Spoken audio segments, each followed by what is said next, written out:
Pero, ¿alguna vez se han preguntado cómo un vegetal originario de las cumbres andinas de América del Sur, a miles de kilómetros de distancia, terminó convirtiéndose en el rey indiscutible de una isla del norte de Europa?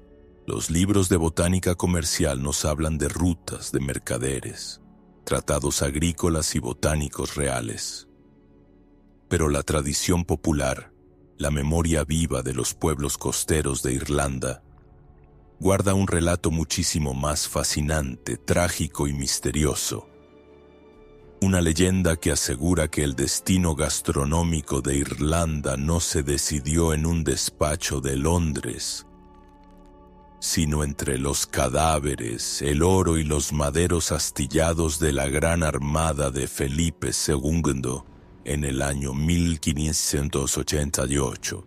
Dice la tradición que cuando los imponentes galeones españoles naufragaron en las salvajes costas occidentales de la isla, las bodegas rotas expulsaron un cargamento secreto que los hambrientos campesinos irlandeses jamás habían visto.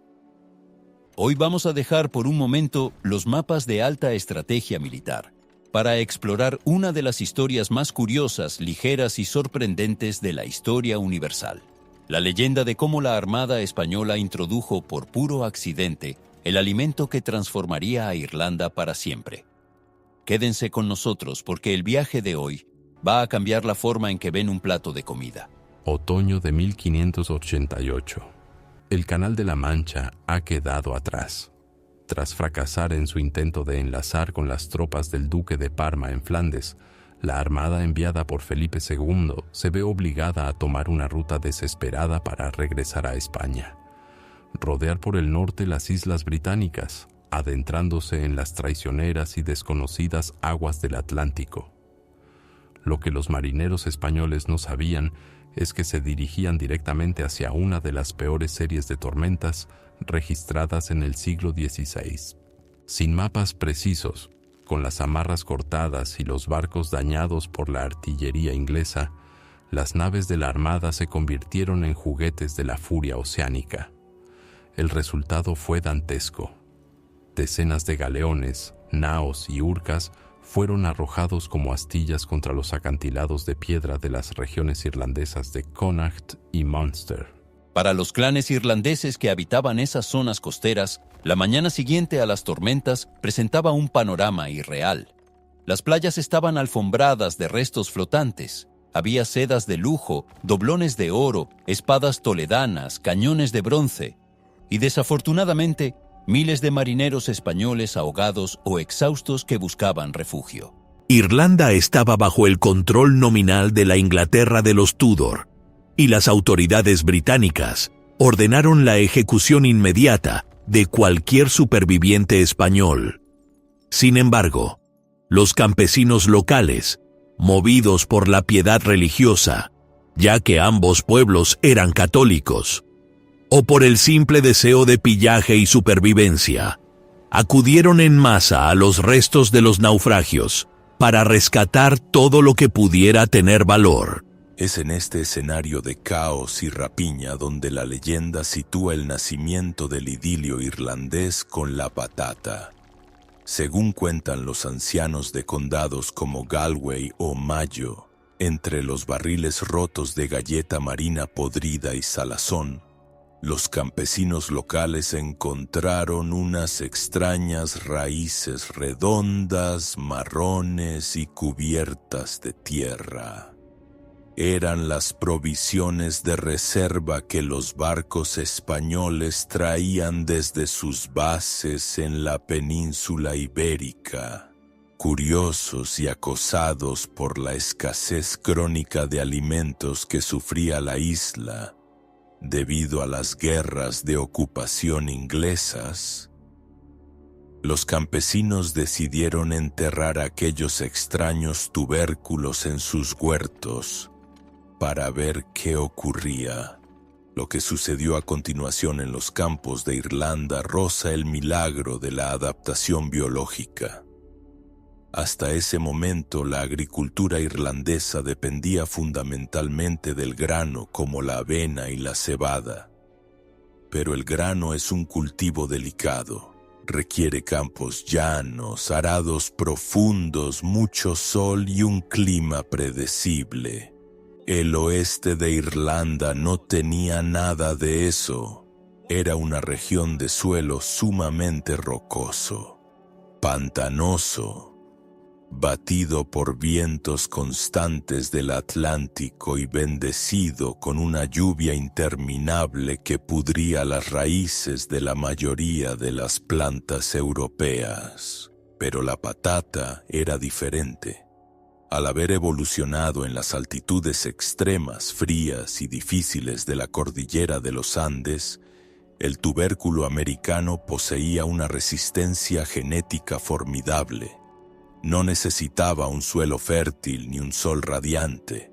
Cuando los irlandeses plantaron las patatas procedentes de los pecios españoles en sus pequeñas parcelas de tierra ácida y rocosa, descubrieron con asombro que la planta no solo sobrevivía, sino que prosperaba con una facilidad pasmosa bajo el clima lluvioso de la isla. Además, la patata ofrecía una ventaja estratégica militar crucial para un pueblo bajo ocupación. El trigo y la avena crecen hacia arriba, mostrando sus espigas doradas a la vista de cualquiera. Cuando los soldados ingleses realizaban expediciones de castigo contra los rebeldes irlandeses, era extremadamente fácil quemar los campos de cereal o requisar las cosechas, condenando a la población civil a la hambruna. La patata, en cambio, crecía oculta bajo la seguridad de la tierra. Los ejércitos enemigos podían marchar sobre los campos, quemar las chozas y arrasar la superficie, pero el alimento permanecía intacto, escondido bajo el suelo rocoso, listo para ser desenterrado por las familias hambrientas, una vez que los soldados se marchaban. En pocas décadas, aquel supuesto desecho de los naufragios españoles pasó de ser una curiosidad botánica a convertirse en la base absoluta de la alimentación del país. Permitió que la población de Irlanda se duplicara en los siglos siguientes, alimentando a millones de personas gracias a la energía y los nutrientes concentrados en un solo vegetal que se adaptó perfectamente al paisaje esmeralda. Hasta aquí la leyenda es hermosa, redonda y encaja a la perfección con el romanticismo histórico. Pero como siempre hacemos en este canal, debemos contrastar la tradición oral con los datos de la ciencia y la investigación documental histórica. ¿Es realmente posible que la patata llegara a Irlanda en los barcos de Felipe II? La expectativa nos dice que los marineros de la Armada Invencible comían patatas diariamente en sus naves y que éstas germinaron en las playas irlandesas tras los naufragios de 1588.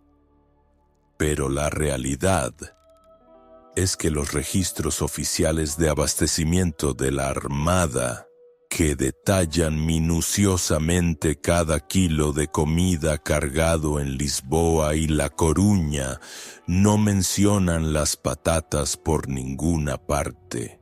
La dieta de los soldados españoles consistía en bizcocho, vino, aceite, vinagre, tocino, queso y legumbres como garbanzos y lentejas. En 1588, aunque España ya conocía la patata americana, esta se consideraba más una curiosidad botánica exótica para jardines reales o un alimento medicinal para hospitales que un suministro estándar para las flotas de guerra. La mayoría de los historiadores modernos apunta a que la patata fue introducida en Irlanda un poco más tarde, alrededor de 1590, por rutas comerciales inglesas a través de personajes como Sir Walter Raleigh, quien poseía inmensas tierras en el sur de la isla. Sin embargo, los defensores de la leyenda histórica recuerdan un detalle técnico fascinante.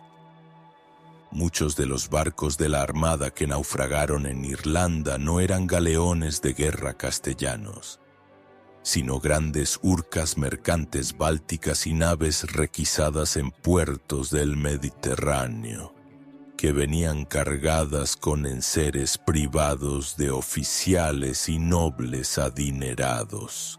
No es descabellado pensar que algún oficial de alto rango llevara consigo patatas americanas como un manjar privado o una rareza botánica en su equipaje personal y que éstas terminaran en manos de los locales tras el desastre. Aunque la ciencia botánica mire la historia con escepticismo, para el pueblo irlandés, la conexión entre España y su tubérculo nacional sigue siendo un mito imposible de arrancar de la memoria colectiva.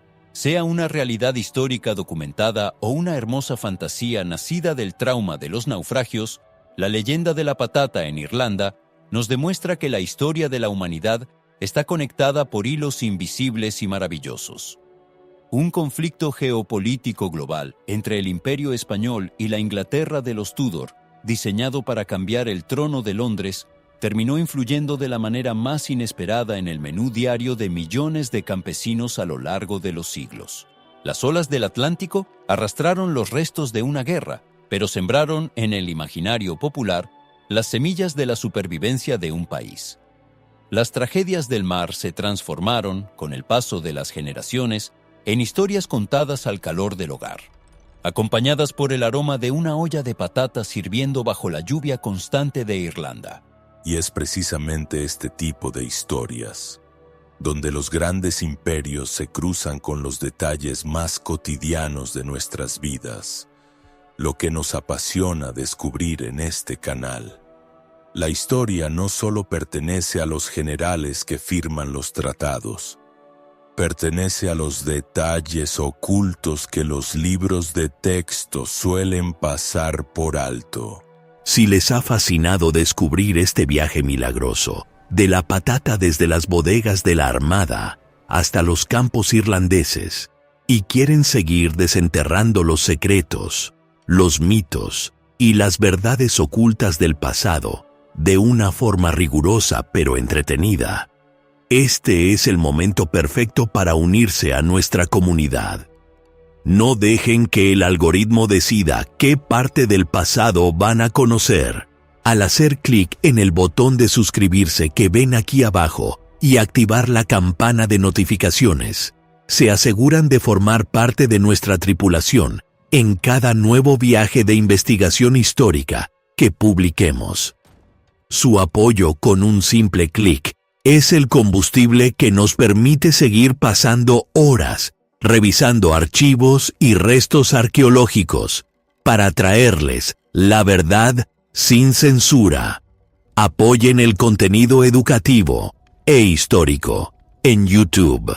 Denle a me gusta si este video les ha descubierto una perspectiva totalmente nueva.